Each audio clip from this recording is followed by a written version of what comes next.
I always felt lost, alone. I always felt that I came from somewhere and I was reaching out looking for that one thing, and that was my mother.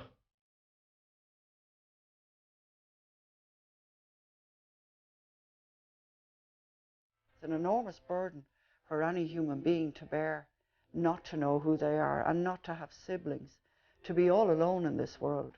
It's hard enough and difficult enough in the year 2001 to have a family and to face what's out there, all the pressures of life. But to do that on your own is a very, very lonely journey.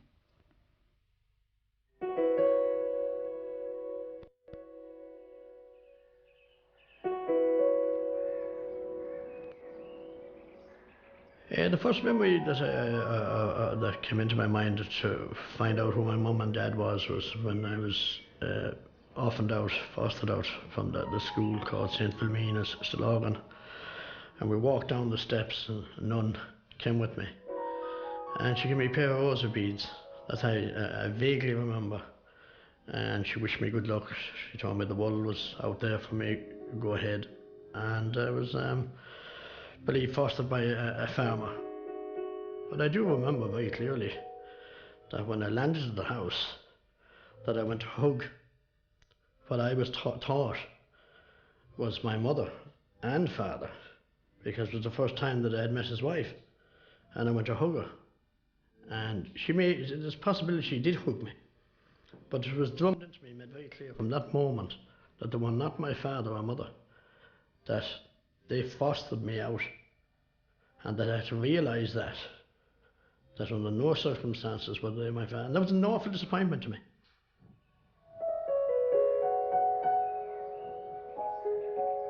My mother, Margaret Devaney, was roughly about 22, and she was born in Coolmore.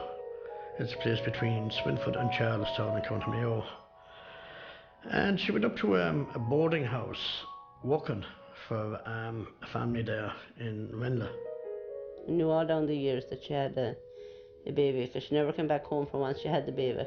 Back them years, if a girl became pregnant, she was taken away, and very rarely the girl ever came back. She either went to England, America, or but Peggy remained working in where she was working in Dublin.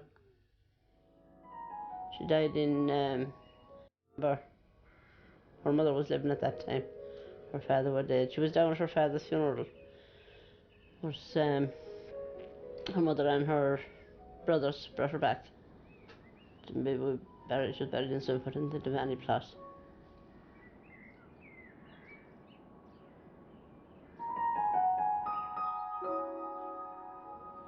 After my mother died, then I was put into a place called St. Patrick's School for I think about 3 years. I was taken from that and I was put into a place called St. Philomeno's, Stillorgan in Dublin. Now I'd be only a young little laddie in about 6 years of age. And what I remember was that I did have my Holy Communion. And we had the Holy Communion in the church. And it must have been a few days later that this couple came, and I presumed they were from America. I don't know why I presumed America, because I didn't even know America existed as a young fella. I didn't even know what Dublin, don't mind America, I didn't even know what Dublin existed. And they brought me into the church, and I was the only one brought into the church. And we went up to the altar rails, and there was a nun with me, and these two people, a man and a woman. And we said a few prayers, and I thought like I was leaving that day.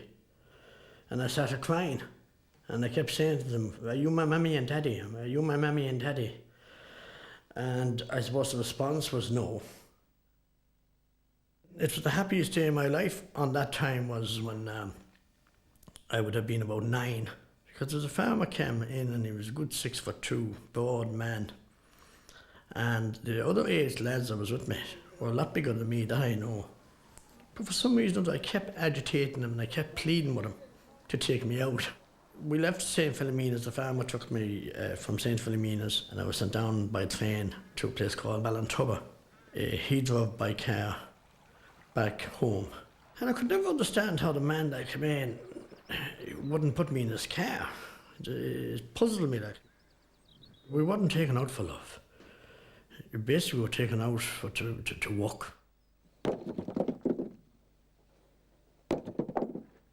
Well, I remember Gerry coming to a neighbour here as a young boy. My mother and sister were living here at the time before I was married, and he used to always call to them. There was a pump down in the village here, and you'd hear that pump going all hours of the day and night, maybe 12 o'clock some nights. Might be ready to go to bed, and you'd hear the pump going, you'd say, "That's Gerry." I was so small. My hands was very weak. I had very light hands, and I was very thin. I mean, I'd have been 9 at the time, and I wouldn't have been weighing any more than 8 or 9 stone. And I used to get what they call a stick that they used to use for, which is a twig or a brush to sweep the house. And I'd put one of the cans on one side of my shoulder, and the other can on the other. Well, the bucket, not a can. I don't know why I keep insisting on the can. Well, the buckets. And we'd put one on each side and carry them down. And you'd make sure you wouldn't spill them, because the more you spilled, the more times you went back this long distance walk and carry it down. And believe you me, it was a long distance of a walk. So you'd done everything in your power to make sure you didn't spill it. The routine thing from day to day was 7 days a week. You got up in the morning, and no later or earlier than 6:30. You had to get out and get the cows milked. You had to feed the chickens, the hens, the pigs, the everyday chores in the morning. And if that wasn't done before you went to school, you had to be in school no later than 9 o'clock. And if you didn't do that, well, for your punishment, you didn't get fed. He went to school and he was only young, you see, and when he'd come home in the evening, he used to be working with the family he was reared with, and he'd have to study then at night, but sometime later then at night or in the evenings, he'd always call here, like Sundays, or you could expect Gerry anytime. I'd always kind of advise him or try to put him on the right road. I always felt, I wish I had a mother or a father that had kind of looked after me. And I think that was the thing I kept fighting, looking for. And I kept, where is she? Why aren't you here for me? And that kind of thing. And that was the whole idea of running away, coming back. I suppose you could class me as more disturbed than anything else at the time, because I was searching all the time for my mum, and because she wasn't there, I kept looking and running from here back and forth and doing this and doing that, and I suppose that was part of my life at the time. But at 15 and a half, I decided to run away. I was thumbing on the road, and he waved down my father, and he gets into the front of the truck. My first impression was that he was a very cheeky little fella with smoking a cigarette, which you couldn't do in front of my father, and this little tam on him and his short trousers. He wasn't your ordinary country little gossoon coming into Ballymoe. He was a smart little fella, cheeky little divil. My life totally changed. The relaxation started coming into it. They had a large family themselves, the Joyces. There was Tom and his wife Margaret, and he had 6 girls and 5 lads. And I became the 12th member of that family. That's what I classed myself as, the 12th member of that family. And they brought me in and they fed me, and they gave me a new lease of life. They brought me up as one of their own. My father was a market trader, and of course Gerry was next to a pair of hens around, and we took him to the markets selling stuff, well, fairs were called that time, and Gerry was a great little worker, up early in the morning, and he used to work all day at the fairs and home the evening. He was a great little grafter. He was part and parcel of the family. He was nearly closer to my father than some of ourselves were. Dad really liked him because he was a go-ahead young fella. Dad always had great time for him. Gerry left us in 1967, the year of the foot and mouth disease, as there was no fairs. And he went working in Galway to a milk company. And after a while, when the fair started back again, he came down to Dad, and Dad came a load of stuff so that he could start up the fairs, go to the fairs working for himself. He says, start you off, he says, with £500 worth of stuff. And he went down to the shed with me and he started loading me up with harness for donkeys, harness for horses, all this stuff that they used to sell at the time. And I think even the bill came to over £500. And says, Thomas says, oh gee, I hope I'll be able to pay you for this. And as luck happened, everywhere I went, better and better business was getting. And I was able to pay Tom, I think, just £500 or so what, inside a couple of months. And I never looked back. I have a nice saddle there, look.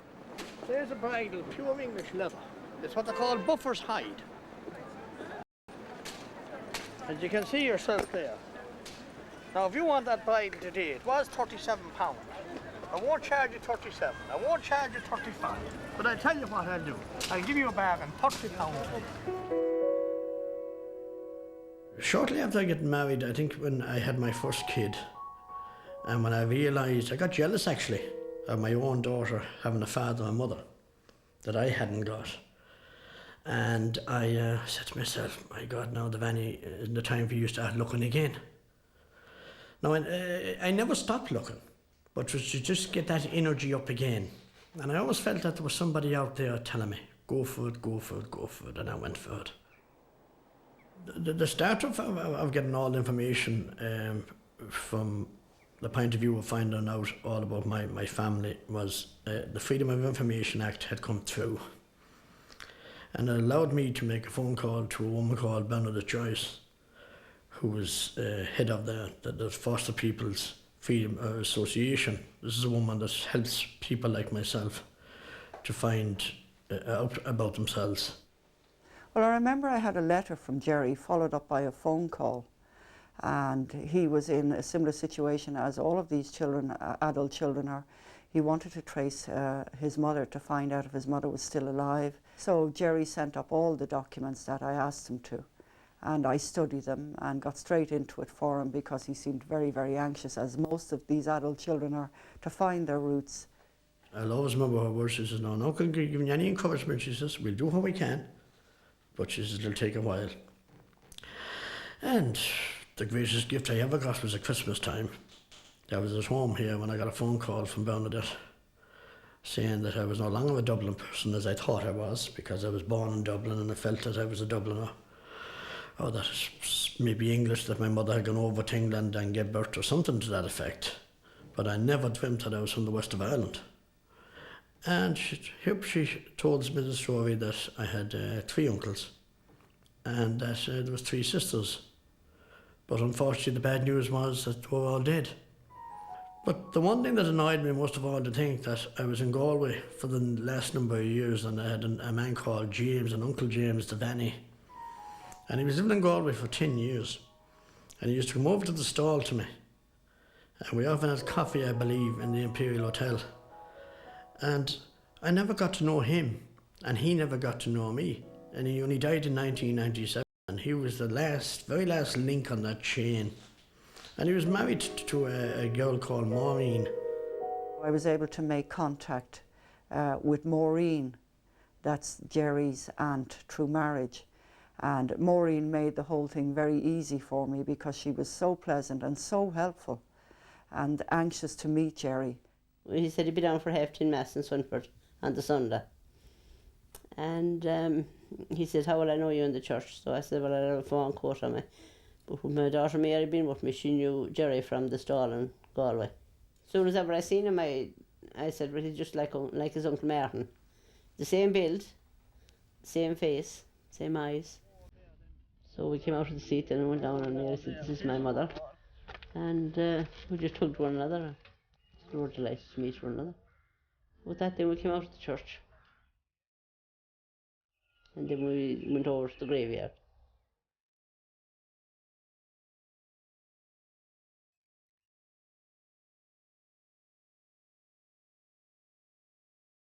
I think he probably would have been in shock for the first few moments. and disbelief. Because you must remember, this man has searched since the age of 9 years of age.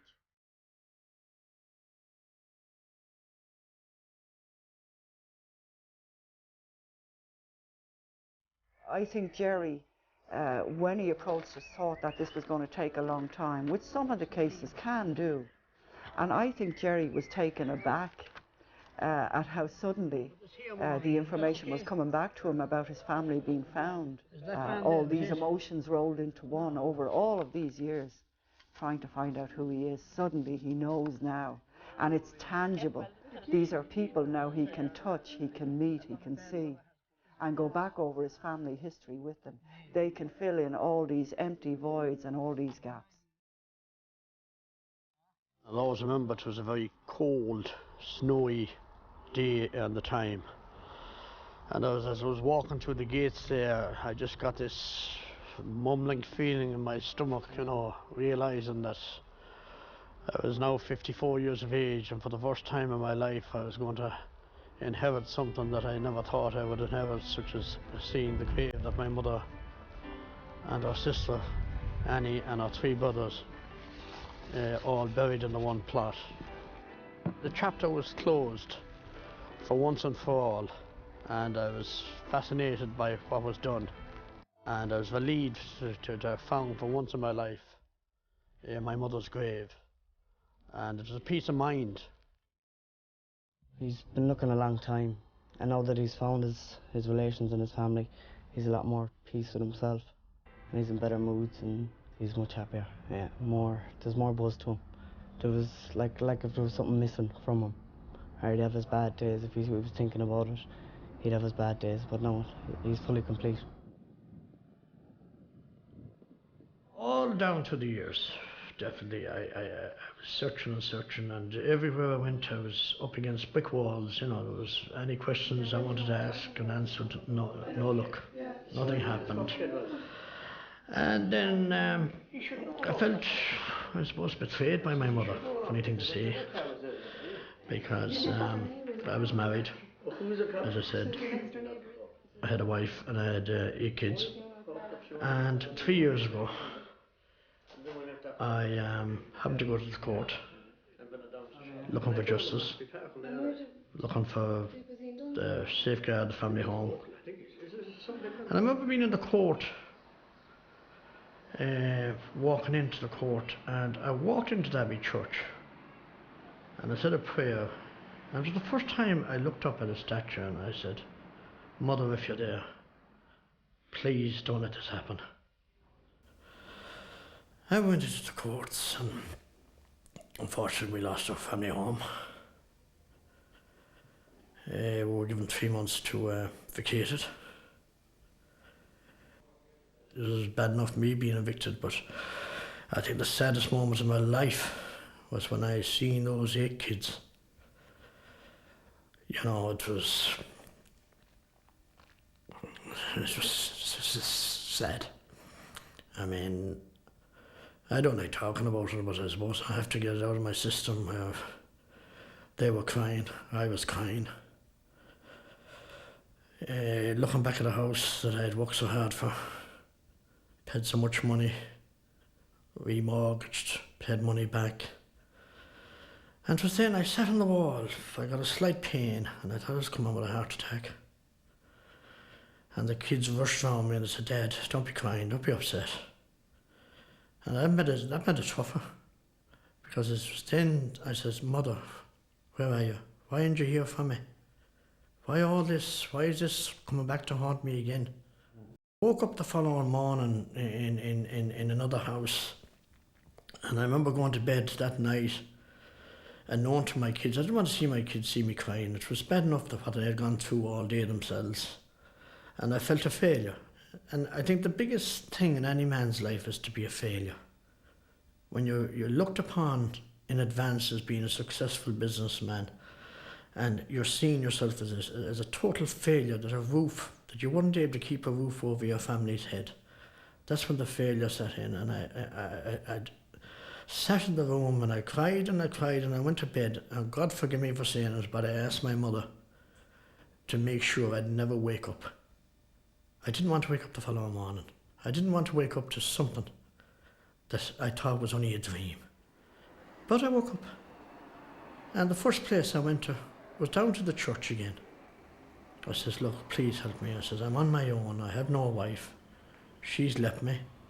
The house now is taken off me. Is the family going to be the next to be taken off me? And I said a few prayers. I'm not a religious man, but, prayer is helpful to you when you're down.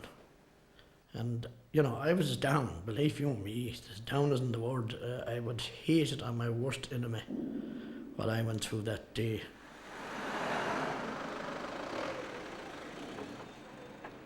The incident with the family home, which took a lot of pride out of him, it would hit him very badly.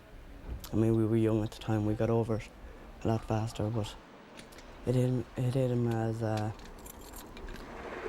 he couldn't protect his family, which was very important to him. It wasn't about the home being taken, it was that he couldn't protect his family. One evening I just gave it up. I just said, this is it, I have enough. And I think it was the saddest moment again in my life. Selfishness was more responsible. You see, when you're down and when you have nothing to live for, you think you're down, that you have nothing to live for, but I had everything to live for, because I had a family. And I regret to say, like a man, that I was selfish from the point of view of thinking that there was a way out by committing suicide. And I went down to a bridge called O'Brien's Bridge, and I was up on top of it. And there was a nun, it must be my mother, must intervene, and I was just ready to throw myself off. When this nun pulled me back. She didn't know me, I didn't know her. And I woke up the following morning in the psychiatric unit. You blame yourself for everything, you see. That's the sad thing about it. When you don't have a family yourself, you see, it's tougher on you. And you rebel for everything. If there's anything done wrong, you rebel. You say, you're not going to do to my kids what you've done to me. He's had a lot of bumps over the road. I'd say as they happened, they'd hit him badly. But he doesn't talk much. He'd put a smile on his face and go to work and have the crack. And he'd just keep his feelings inside. But over the years, the amount of stuff that has happened, he's coped very well and kept all the family together, which is a tough thing to do. My family is the most important thing in the world to me. I mean, I have 5 girls, 3 sons. I have 2 grandsons and 1 granddaughter. And nothing in this world can replace them. And as they get older, it gets easier because they're able to do for themselves and they're able to bring in a new life.